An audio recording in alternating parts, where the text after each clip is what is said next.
கர்த்தருடைய பரிசுத்த நாமத்துக்கு ஸ்தோத்திரம் உண்டாவதாக. ஆசீர்வதிக்கப்படுதால் இந்த அருமையான நேரத்தில் இந்த நாளுக்கு என்ன நாம் தியானிக்க போகிற வேத பகுதி என்னவென்றால் 1 சாமுவேலின் புஸ்தகம் 18வது அதிகாரம் வசனங்கள் 3-4.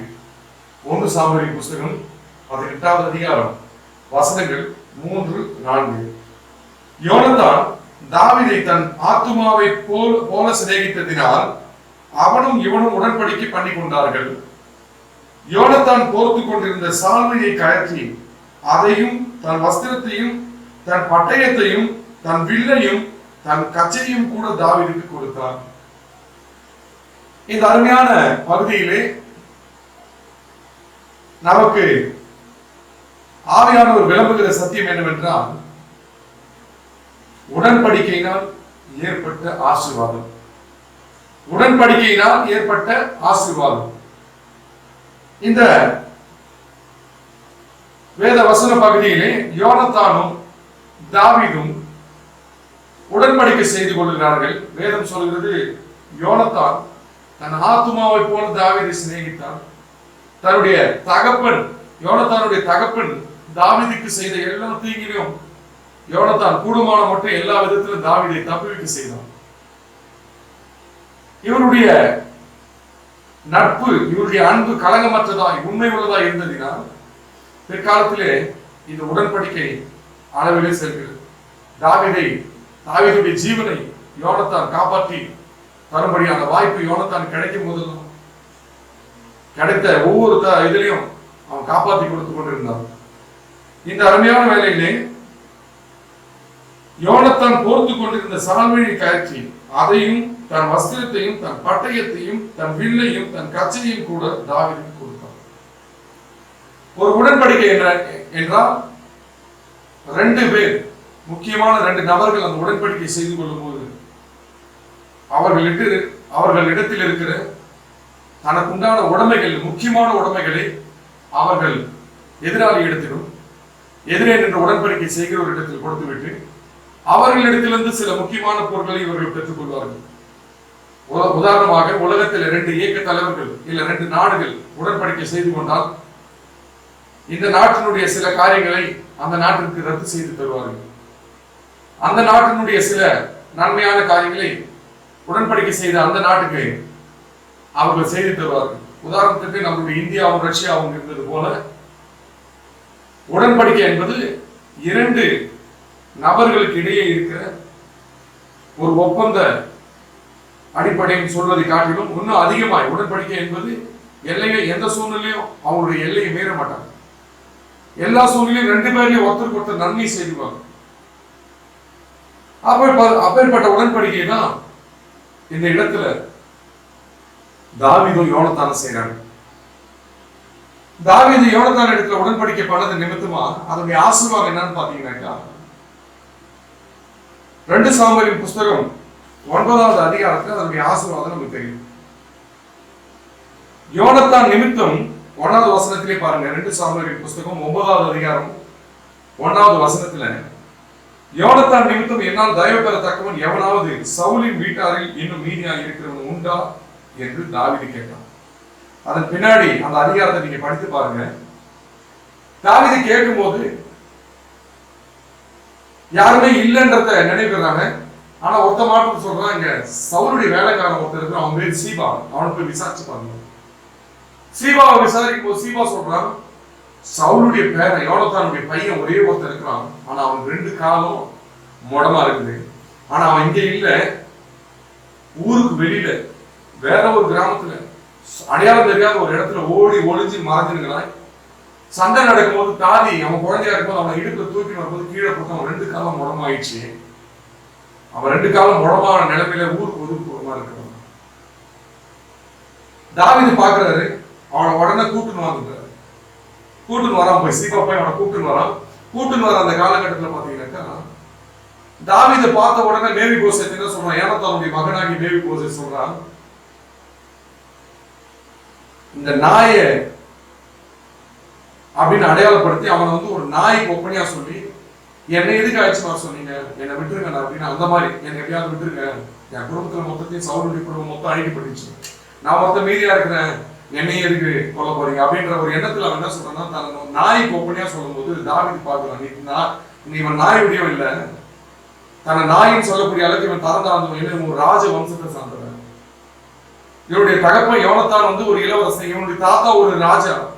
இவன் வந்து தன்னை நாயின்னு சொல்ற அளவுக்கு இல்லை. உடனே தாவீது அவன் மேவிபோசேத் நாயின்னு சொல்ற அந்த தருணத்துல ஒரு வார்த்தையுமே பேசல. உடனே அவனை பார்த்து சொல்றாரு, நித்தமும் என்னுடைய மேசையில அப்பம் புசிப்பார், சவுலுடைய எல்லா நிலங்களையும் இவனுக்கு திருப்பி கொடுக்கப்படும், சவுலுடைய எல்லா வேலையாட்களையும் இவனுக்கு திருப்பி கொடுக்கப்படும். இவன் ராஜாவுடைய வம்சத்துல வந்தவன், ராஜகுமார் ராஜனை போலதான் இருக்கணும், ராஜாவை போலதான் இவன் சிந்திக்கணும். ஊருக்கு ஒதுக்குப்புறமா 2 காலம் முடமான நிலைமையில போய் உட்கார வேண்டிய வம்சத்துல இவன் வரல.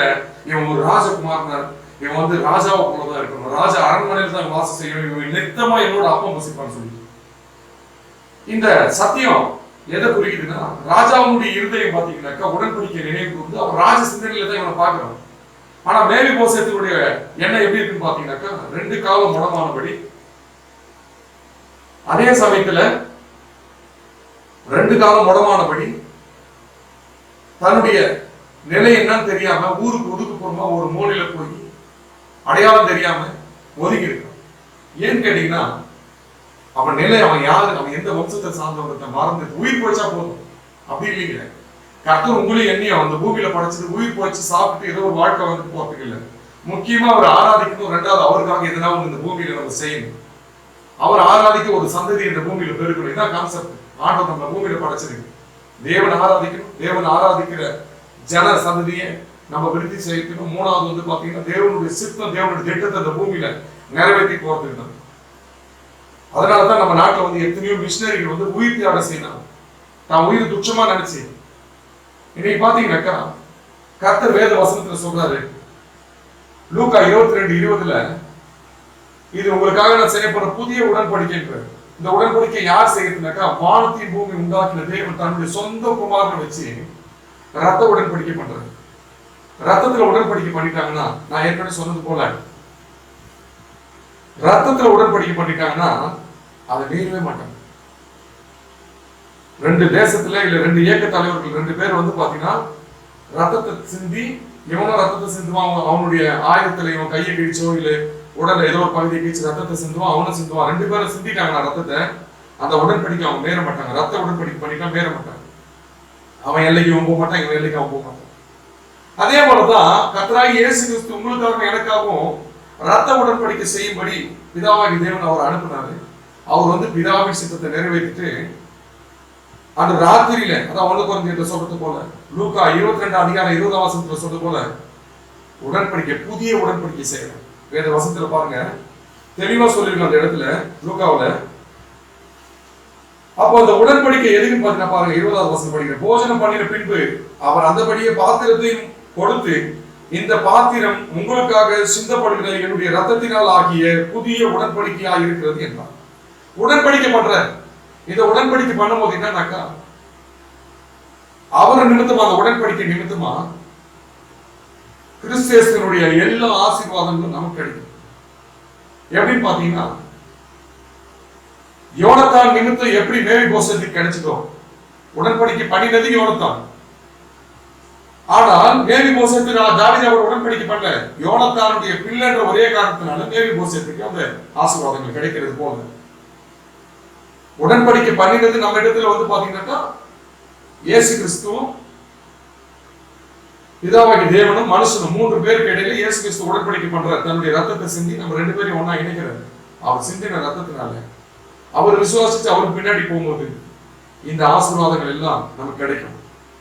நம்ம மேவிபோசேத்தை போல என்ன பண்றோம், நம்ம யாருன்றது நிலை தெரியாம, ராஜாவுடைய பிள்ளைன்றது தெரியாம, வானத்தின் பூமியை உண்டாக்கின கர்த்தருடைய பிள்ளைன்றது நமக்கு தெரியாம, ஆவிக்குரிய ஜீவித்துல நம்ம 2 காலம் முடங்கப்பட்டவர்களா, ஆவிக்குரிய ஜீவித்துல நம்ம யாருன்னு அடையாளம் தெரியாத, நம்ம என்னவா இருக்கிறோன்றது அடையாளம் தெரியாம ஊருக்கு ஒதுக்குப்புறமா போய் தங்குறவங்களா,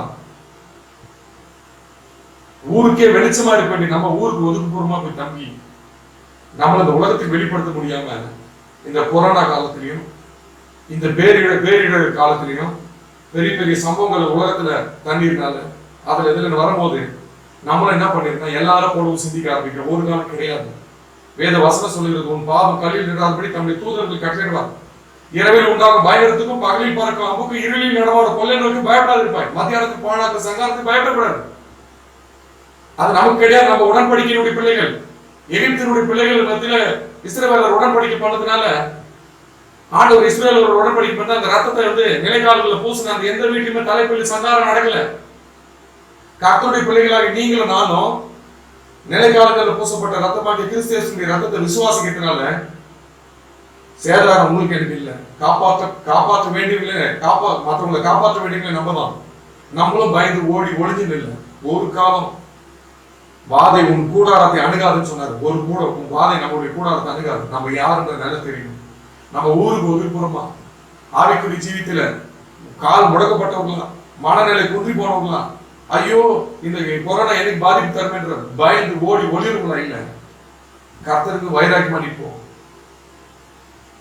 சிங்கக்குட்டிகள் காட்சி இருந்து பட்டினார். கர்த்தரை தேடுவதற்கும் ஒரு நன்மையும் குறையப்படாது.